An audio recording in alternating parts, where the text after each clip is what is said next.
I was ordained at the age of 25, and in my diocese there are probably about 100 priests, and for many years I have been the youngest priest in the diocese, but also there are probably only a bare handful of us that are in our 20s and 30s. So a couple months ago, maybe even before that, I started to notice that we had some younger colleagues in our Northwest Ecumenical Cluster Clergy group, and I thought that was pretty exciting. And I thought, hey, why don't I reach out to these young colleagues and see if they'd be interested in getting together and talking about what it's like being a young clergy person and sharing together in ministry. And they said, yeah, let's get together. So we did, and we had some good lunch conversations, and then decided, hey, how can we share this excitement in the larger community? And is there a need for young adults in Lancaster, and what might we do to meet that need? So I was one of the people that Jen contacted, and was interested in meeting some of the other folks that we hadn't been connected with, and just spending time together. And I think a couple of things that were really striking to me.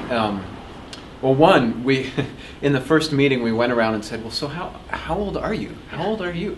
And I realized I was the oldest one at 37, which was pretty striking to me, because I have some colleagues that I interact with, as Jen said, in our ecumenical cluster. I have some other Mennonite colleagues who are in their 20s and 30s.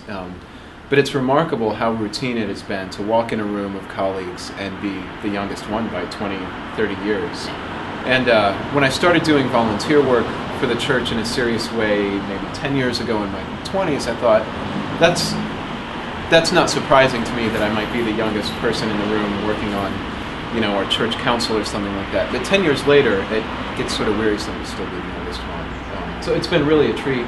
And not to disparage clergy who are older and wiser than us, we learn a lot from them. But it's been really invigorating to meet with other colleagues that are also peers and sort of in similar life stage, facing similar issues.